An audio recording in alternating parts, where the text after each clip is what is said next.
Following Jesus is a journey that transforms hearts, minds, and lives. It's a path marked by hope, love, and purpose, a calling that echoes across centuries, inviting each of us to experience profound change. But what does it truly mean to follow in his footsteps? The Bible offers countless verses that illuminate this path, but here are 5 life-changing scriptures that can help guide, inspire, and empower anyone who seeks to follow Jesus more closely. First, consider Matthew 16:24.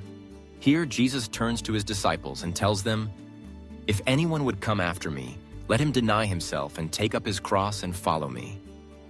This verse is a powerful reminder that following Jesus isn't always easy.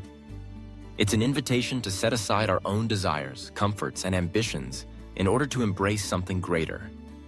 Taking up our cross means being willing to face challenges, make sacrifices, and even endure difficulties for the sake of a higher calling. In this surrender, we discover a deeper purpose and a peace that the world cannot give. Next, we turn to John 13:34-35. Jesus says, "A new commandment I give to you, that you love one another. Just as I have loved you, you also are to love one another.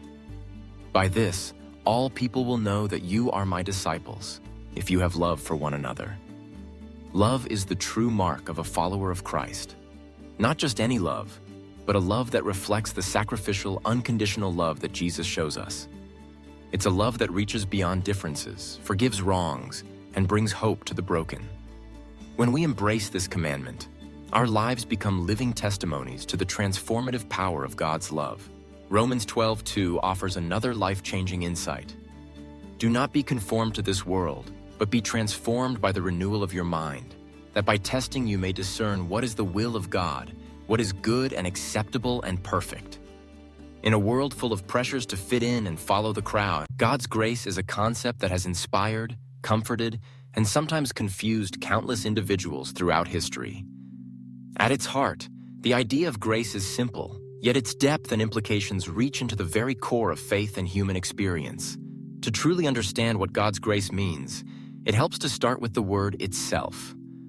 Grace comes from the Latin word gratia, which means favor, kindness, or gift. In the context of faith, grace refers to the unearned, unmerited favor of God toward humanity. This means that grace is not something we can earn by our actions, achievements, or worthiness.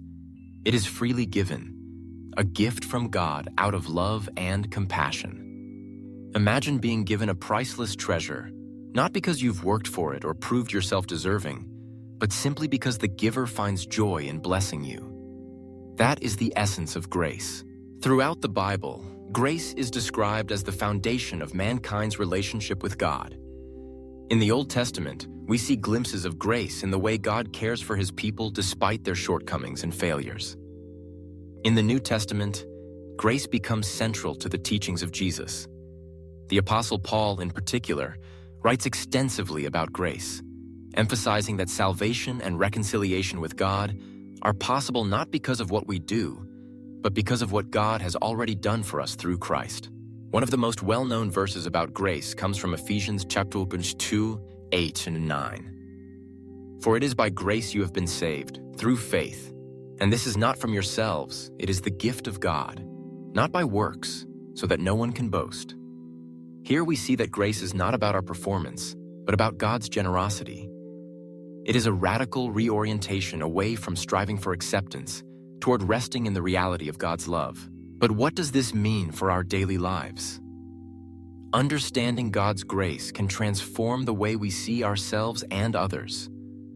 When we truly grasp that we are lower, the relationship between the Old Testament and the New Testament is one of the most fascinating and foundational elements of the Christian faith. To understand how these two major sections of the Bible connect, it's important to explore their origins, their central themes, and how the messages within them intertwine across centuries. The Old Testament, sometimes called the Hebrew Bible, is a collection of ancient texts that tell the story of God's relationship with humanity, particularly with the people of Israel. It includes historical accounts, laws, poetry, prophecies, and wisdom literature. The New Testament, written centuries later, focuses on the life, teachings, death, and resurrection of Jesus Christ, as well as the growth of the early Christian church. While the Old Testament forms the sacred scriptures of Judaism, both the Old and New Testaments together form the Christian Bible. At first glance, the Old and New Testaments might seem very different. The Old Testament is often associated with laws and covenants given to the Israelites, stories of prophets, and the anticipation of a future Savior. The New Testament, by contrast, centers on the arrival of that Savior, Jesus, and the message of grace and salvation. Yet the connection between the two is deep and intentional. One of the key links between the Old and New Testaments is the idea of promise and fulfillment. Throughout the Old Testament, there are many prophecies and promises made by God to his people. These include the promise to Abraham that his descendants would bless the world, the covenant with Moses and the giving of the law, and the prophetic words that spoke of a coming Messiah, a Savior who would bring restoration and peace. Christians believe that the New Testament reveals the fulfillment of these promises in the person of Jesus Christ. For example, passages in the Old Testament, like Isaiah 53, describe a suffering servant who would bear the sins of many. In the New Testament, Christians see Jesus as the one who fulfills this prophecy through his death and resurrection. The Gospel writers frequently quote the Old Testament, showing how events in Jesus' life correspond to ancient prophecies. This theme of fulfillment is central to understanding why the New Testament constantly refers back to the Old. Another connection is found in the concept of covenant. The Old Testament describes covenants between God and people like Noah, Abraham, and Moses. These covenants set the stage for the unique relationship between God and Israel, with laws, rituals, and sacrifices forming the core of their worship and identity. The New Testament introduces what is called the New Covenant, a relationship based not on adherence to the law, but on faith in Jesus. During the Last Supper, Jesus refers to his impending sacrifice as the beginning of this new covenant, echoing and transforming the rituals and promises of the Old Testament. The moral teachings of both Testaments also show continuity and progression. The Old Testament provides commandments and guidelines for justice, mercy, and holiness. Jesus in the New Testament affirms these principles but often deepens them, calling for love, forgiveness, and inner transformation that goes beyond mere rule following. Finally, the connection between the Old and New Testaments is not just theological, it is narrative. The story begun in Genesis continues through the rise and fall of kingdoms, exile, and hope for redemption, culminating in the New Testament's account of Jesus and the early church. For Christians, the Bible is not two disconnected books, but one grand story of God's love and purpose for humanity.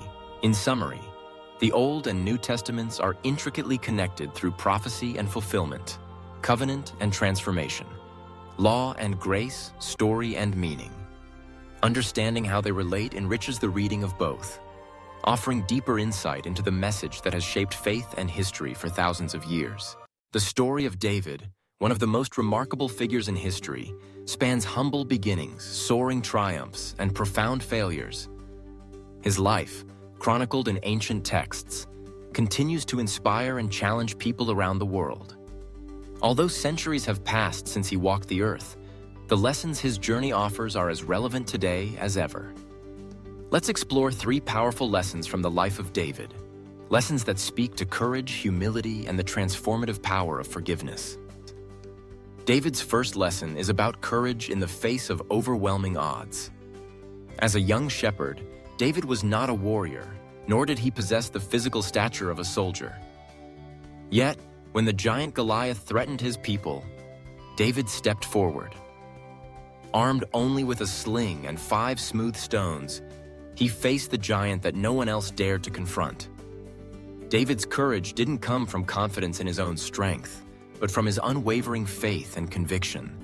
He saw beyond the giant's size and intimidation, focusing instead on the belief that he was fighting for something greater than himself.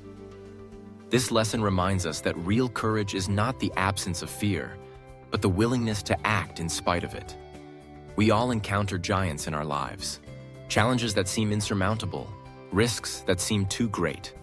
Like David, we're invited to face those giants, not with bravado, but with faith, preparation, and the willingness to step forward when it matters most. The second lesson from David's life is the importance of humility, even in the midst of success. After his victory over Goliath, David's rise was meteoric. He became a hero, a celebrated warrior, and eventually, the king of his people. Yet despite his achievements, David's story is marked by moments of deep humility.